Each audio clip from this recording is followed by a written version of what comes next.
whatever makes you happy, go for it and go with full force and believe in yourself. Something or other will turn out in your favor.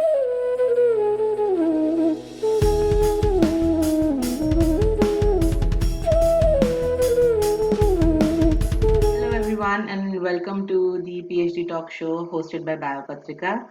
I'm Sugandha Asthana, your today's host, and today we have with us Dr. Nimisha Roy.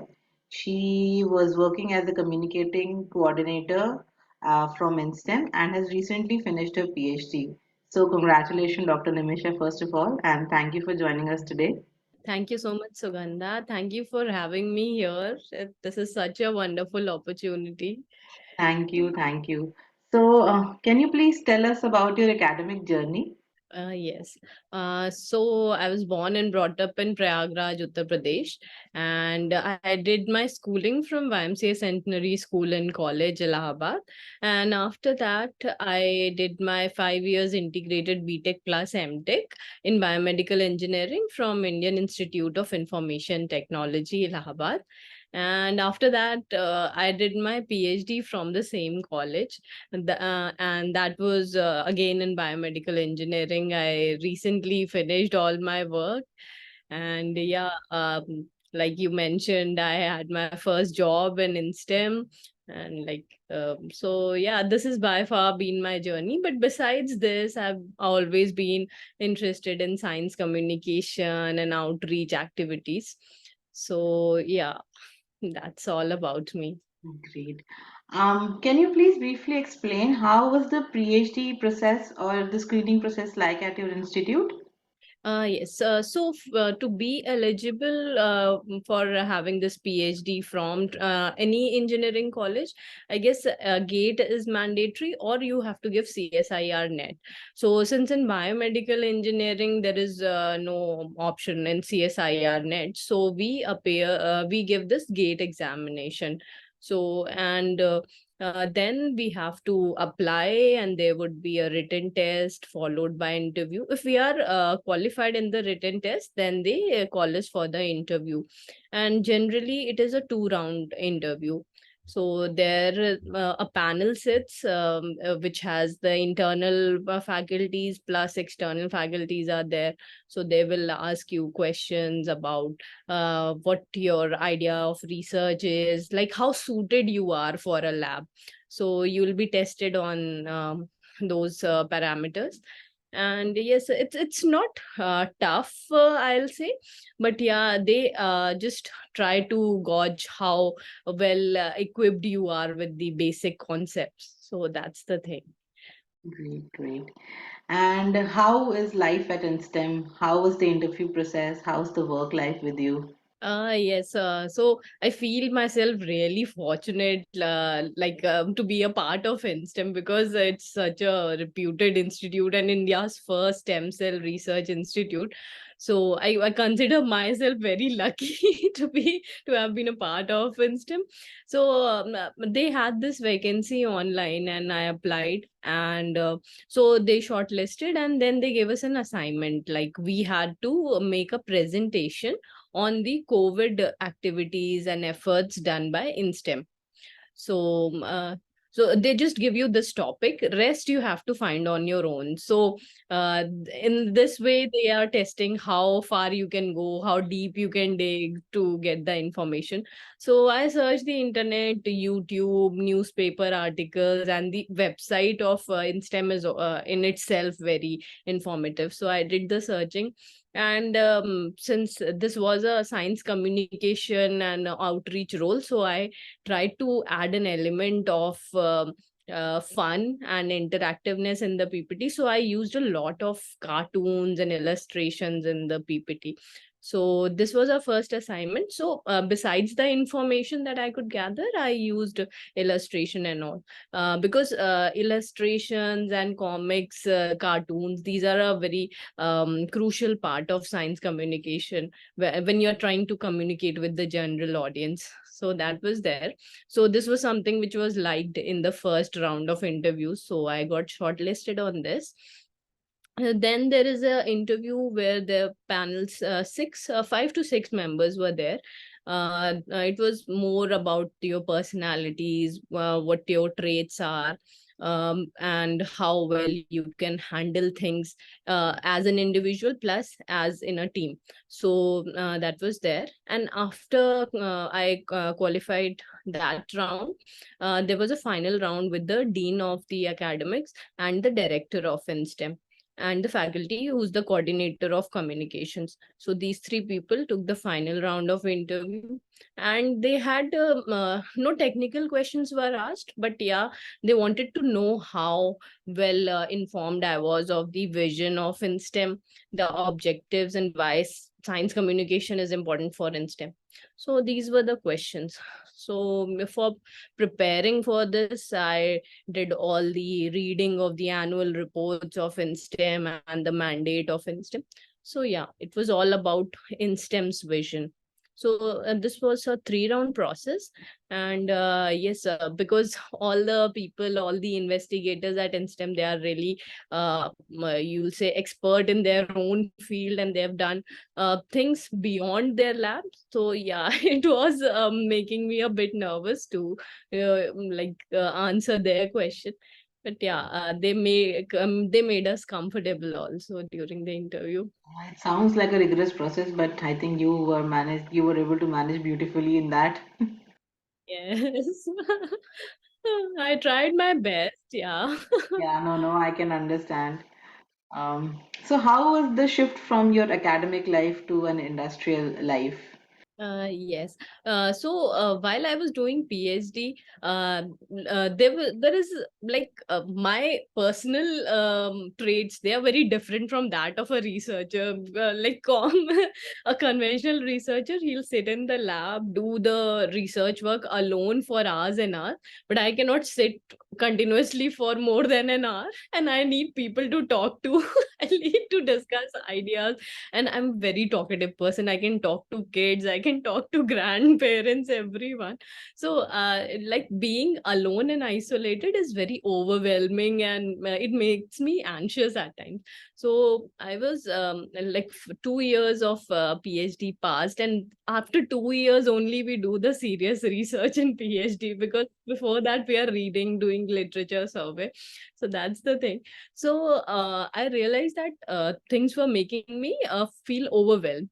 So then I started looking for options, and I talked to my mentor, who's very supportive. And then there is a senior professor, lady professor, whom we idolize because she's 85 years old, I guess, and she's a professor emeritus, Professor Krishna Mishra ma'am. So she always used to guide everyone, and especially the girl students. So I went to her, and there was this poster session. So I was presenting a poster, so I explained it to her. She was from a different field, and she used to teach us a course called research methodology. So she knew me from there. So when I explained my research to her, and she said that even if you are from a different field, I can very well understand what you are trying to say. So this is one quality, and I want you to work on it, because we have researcher, but we lack science communicator. So that was one thing, and it was very casually said. So but I was also looking for things at that time, so I started searching. And yeah, so what happened was I came across this advertisement of Avsar Award, which is a popular science writing competition by Department of Science and Technology. So one of my friends, she had received this award, and that certificate from Government of India with that envelope, it was so mesmerizing. So I said, I want this certificate. So I started preparing for that competition, and I searched what it was. So it was a popular science story competition, where we had to write about our research in the simplest words so that the public can understand. I gave my entry there, it won the prize. So confidence was increased. So I started writing for blogs. I started my own blog. Then I did freelancing for commercial websites and brands and all. So it made me like the feeling of creating something new. and using my creativity made me very happy. So I slowly transitioned and searched for various options related to science communication, and I could see that as the time was passing, various avenues were opening. Finally, I was looking for job profiles, and I had made my mind that once I submit my thesis, I'll apply for these kinds of roles. So I had applied for several places, but the most suited was InStem. And working at such a reputed institute, it's like a dream for me. So I chose that. So yeah, that's the whole journey. Wow, that is a really great journey. I mean, Afsar Award is, I mean, a lot of people try for that, and it's great that you got one.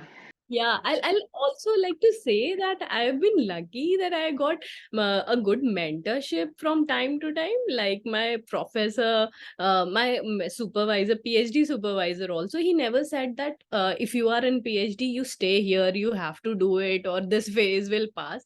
It was like, if you are not feeling happy, then don't do this. Do whatever makes you feel happy, because then only you will be able to give your best. So yeah, he was always very encouraging. And then like I talked about Professor Mishra, she was also there. And see, in science communication we have so many ladies there. So when I was doing the searching, it was so inspiring to see that they were skilled researchers. Some were professors, some were holding a good scientist position, but then also they are doing the science communication, trying to make a difference. So it was very inspiring. So yeah, I feel that mentorship also is very important, and I've been lucky to have that. That's great. That is really nice to hear. So, do you think you've gained some skills in your PhD which you were able to transfer to your job? Yeah, absolutely. PhD makes you resilient. I think you can relate to it. First, when we have the rejection, we feel very low when our paper gets rejected. But then we get used to it. We feel like anything, come what may, we are going to move forward. So that's one thing. Then again, when you're working in a lab group, it helps you become a team player. Sometimes you have to lead the team, sometimes you have to take the back seat. So that's one thing. And also what I personally learned from my mentor, my PhD supervisor, was being honest towards my work. That whatever work I'm doing, be it research, experiments, or doing science communication, I have to be honest. Yeah, I have to maintain that integrity. So all these things, I think if I wouldn't have taken PhD, I would not be here. So yeah, that's the main what you say, power behind the punch. So yeah. And what was your role at InStem? So my position was science communication and outreach coordinator. So there I was heading the communications office, and my responsibilities included organizing school visits and visits for school students, college students, organizing lectures for them. And there are scientific events throughout the year, so we would celebrate it in a meaningful way. Like we held panel discussion on International Day of Women and Girls in Science, and so on and so forth. We had various competitions and interactive sessions, and guest lectures also. So this was there. So every day was a new day there. We had something new to do. So that was there. And writing reports for the government, because every month we have to send a report, summary report to the government. So that was there. Yeah, so we were a team of two at that time. So we both divided the responsibilities, and we were handling it. Nice, great. Do you have any advice for young researchers that are just starting their PhD journey? Yeah, I'm also young, but yeah, I'm including myself in that. So, yes, I just want to like say to every girl, or yeah, even boys, that whatever makes you happy, go for it and go with full force and believe in yourself. Something or other will turn out in your favor.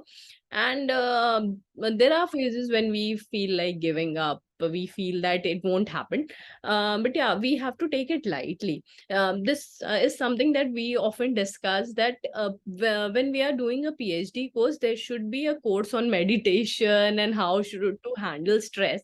That's not there, and that's why at that it gets serious at some time, because when your experiments are repeatedly failing and you have passed that 5 years time period when your stipend stops, so it's a pressure on us. It's a big pressure, because by the time our age is also there, so we have responsibility.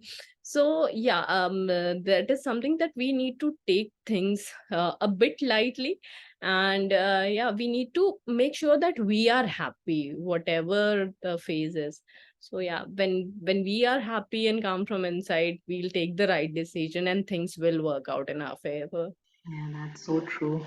Mm. Any other hobbies that you like to pursue besides your work?